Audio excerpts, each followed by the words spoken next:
সুপ্রভাত সবাইকে। কি সবাই ঘুম থেকে উঠেছো তো? না, এখনো কেউ কেউ আমার মতো বিছানায় পড়ে পড়ে ঘুমোচ্ছ। এখন অলরেডি 9:30। এখন আমি ঘুম থেকে উঠছি। উঠে করেই তো মনে হয় বাইরের বাতাসটা একটু গায়ে লাগাই, তাই আমি জানলার দরজাগুলো খুলে দিলাম। এখন আমি একটু ফ্রেশ হয়ে নেব, ওই জন্য দেখো বেসিনের সামনে চলে এসেছি। তারপর ব্রাশ করে নেব। এই যে আমি কোলগেট ব্রাশ নিয়ে নিলাম। না, ব্রাশ করে নি বাবা তাড়াতাড়ি করে, আবার আমাকে আজকে রান্নাও করতে হবে। তাই দেখো আমি ব্রাশ নিয়ে ব্রাশ করে নিলাম। এখন তো ব্রেকফাস্টও করতে হবে নাকি, ওই জন্য চলে এসেছি ডাইরেক্ট কিচেনে। আমি আজকে ডিম সেদ্ধ খাবো, আর ভাবলাম বিটরুট যেহেতু বাড়িতেই আছে, তাহলে বিটরুটের জুস বানিয়ে নিই। যেহেতু আমার কাছে জুসার নেই, সেই জন্য সহজ ঘরোয়া পদ্ধতিতে বিটের জুস আমি এভাবেই বানিয়ে খাই সকালবেলায়। তো নর্মাল কাঁচা খেলেও হয়, কিন্তু এভাবে একটু গরম করে নিলে একটু ভালো লাগে খেতে। একটু সেদ্ধ সেদ্ধ হলে অতটা চিবোতে হয় না। আর তার সাথে আমি একটু লবণও অ্যাড করে দেব। আর যেটা অ্যাড করব সেটা হলো পাতিলেবু। এটা সকালবেলায় ব্রেকফাস্টে খেলে যেমন হেলদি, তেমন খুবই ভালো স্কিনের পক্ষে। তোমরা সবাই জানো বিটরুট স্কিনের পক্ষে অনেকটাই ভালো। তো ওই জন্য আমি মাঝে মাঝে চেষ্টা করি সকালবেলায় ব্রেকফাস্টে এই জুসটা খাওয়ার জন্য, এভাবেই তৈরি করে। তো দেখো এই যে যে জুসটা বানালাম সেই জুসটাই নিয়ে বসেছি। আর তার সাথে নিয়েছি কলা দুটো, একটা ডিম সেদ্ধ, আর কালকে রাতের থেকে ভেজানো বাদাম, আর তার সাথে কিছু স্ন্যাক্স। ওকে, এরপর দেখো আমি চলে এসেছি রান্না করার জন্য আমি আজকে ভেবেছি এই রান্নাগুলোই করব। ওই জন্য ভালোভাবে আগে কেটে নিয়েছি সবজিগুলো। কেটে নিলে কি হয়, রান্নাতে একটু সুবিধা হয়। তো প্রথমেই আমি যেটা করব সেটা হলো করলা ভাজা। ওই জন্য প্রথমেই দেখো কড়াইতে তেল দিয়ে দিলাম। তেলটা একটু ওয়েট করব যাতে একটু গরম হয়, তারপরেই আমি করলাগুলো দিয়ে দিলাম।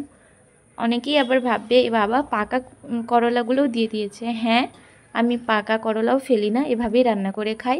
রান্না হয়ে যাবার পর কিন্তু এটা বোঝা যায় না কোনটা পাকা কোনটা কাঁচা ছিল। ঠিক আছে, তো তোমরাও এভাবে যদি খাও তোমরাও দেখবে রান্না হয়ে যাবার পরে কিন্তু মনে হবে না যে তুমি এটা পেকে যাওয়া করলা খাচ্ছ।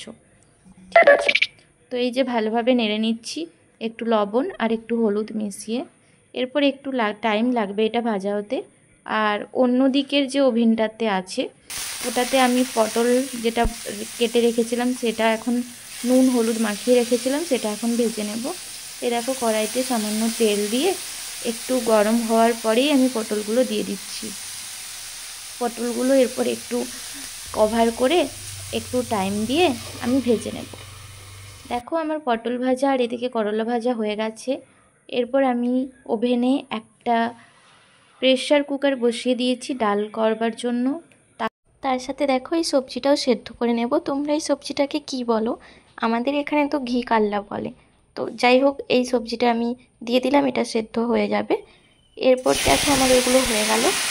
এরপর আমি মাশরুম রান্না করবো আজকে, ওই জন্য মাশরুমটা প্রথমে তেল দিয়ে কড়াইতে হলুদ আর লবণ দিয়ে ভেজে নেব।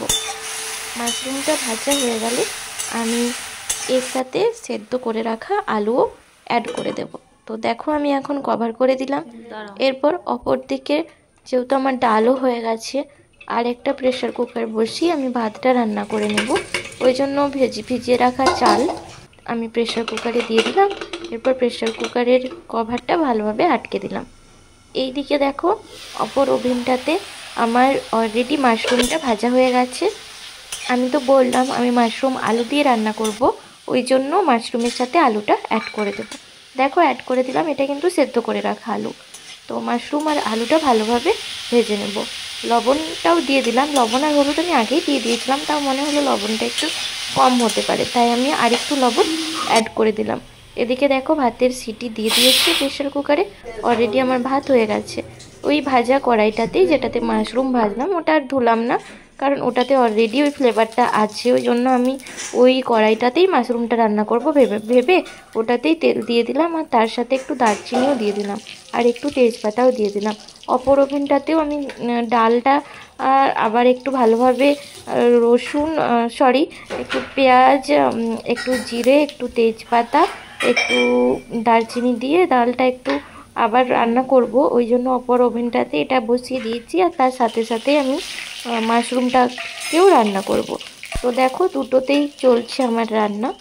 এরপর আমি যেটা করব সেটা হলো কেটে রাখা পেঁয়াজটা দিয়ে দেবো। এই দেখো দুটোতেই আমি পেঁয়াজটা দিয়ে দেবো, যেহেতু ডালটাতেও আমার পেঁয়াজ ডাল করব, তো ডালটাতেও পেঁয়াজটা লাগবে। তো এটাতেও পেঁয়াজটা দিয়ে দিলাম আর অপর ওভেনটাতেও আমি পেঁয়াজটা দিয়ে দিলাম। তো ভালোভাবে নাড়িয়ে নেব দুটোতেই। দেখো আমার ডালের জন্য যে পেঁয়াজটা সেটা ভাজা হচ্ছে, আর এদিকে মাশরুমের জন্য রান্নাটা হচ্ছে। এরপর আমি মাশরুমের যে রান্নাটাতে কড়াইটাতে রান্না করব সেটাতে আদা, রসুন, লঙ্কা, জিরে যে মানে বেটে রেখেছিলাম আমি সেটাই আমি অ্যাড করে দিলাম, আর তার সাথে একটু জল দিয়ে দিলাম। আর অপর দিকের যে কড়াইটাতে সেটাতেই সেদ্ধ করে রাখা, যেটা প্রেশার কুকারে আমি সেদ্ধ করলাম ডালটা, সেটা দিয়ে দিলাম। এরপর ভালোভাবে নেড়ে একটু ফুটলেই আমার ডাল তৈরি হয়ে যাবে। আর এদিকে দেখো এখন আমাকে মাশরুমের জন্য মশলাটা ভালোভাবে কষাতে হবে, ওই জন্য এদিকে মাশরুমের যে কড়াইটাতে ওটাতে এখন আমি জিরে গুঁড়ো, ধনে গুঁড়ো এগুলো অ্যাড করে দিলাম। তারপরে এখন মশলাটা ভালোভাবে কষাবো। আর এদিকে দেখো আমার ডালটায় হয়ে গেছে রান্না। ডালটাতে একটু পাতলা পাতলা করবো বলেই আমি এরকম করেছি, একটু বেশি জল দিয়েছি। আর মাশরুমটা একটু ঠিকই গ্রেভি টাইপ হবে, ওই জন্য আমি এটাতে হালকা জল দেবো। তো এখন মশলা কষানোর জন্য ভালোভাবে আমি মশলাটাতে জল দিয়ে এখন মশলার মধ্যে মাশরুম আর আলুটা অ্যাড করে দিলাম। এরপর ভালোভাবে নেড়ে নিতে হবে আমার মাশরুমের মধ্যে, যাতে মশলাটা ঠিকঠাকভাবে যায়, সেই জন্য আমাকে ভালোভাবে নেড়ে নিতে হবে। তারপরেই আমি যেটা অ্যাড করলাম সেটা হলো গরম জল, যেটা আমি করে রেখেছিলাম সেটা আমি অ্যাড করে দিলাম মাশরুমের রান্নাটাতে। আর ওদিকে আমার ডালটা হয়ে গেছে, দেখো আমার রান্না কমপ্লিট। এরপর আমি গ্যাস তার সাথে রান্নার সাইডগুলোও একটু ভালোভাবে মোছামুছি করে দিলাম। তো চলো এখন দেখাই, এটা তোমাদেরকে দেখানো হয়নি, এটা কুলেখাড়ার সেদ্ধ যেটা আমি খাই মাঝে মাঝে। এরপর যেটা করলাম তোমরা তো দেখলেই, মাশরুমের যে কারিটা সেটা, তার সাথেই সেদ্ধ করে রাখা দুটো ঘি করলা, আমরা যেটা বলি ঘি করলা, তার সাথেই দেখো আছে করলা ভাজা, পটল ভাজা আর ডাল যেটা করলাম দেখলে, আর তার সাথে আছে ভাত। দেখো তো এই যে সব কিছু করা হয়ে গেছে, ঢাকা দেওয়া হয়ে গেছে, রান্নাঘর মোছা হয়ে গেছে, গ্যাস মোছা হয়ে গেছে। তো যদি ভিডিওটি ভালো লেগে থাকে তো আমার চ্যানেলটি সাবস্ক্রাইব করে পাশে থেকো আরও নতুন ভিডিও দেখার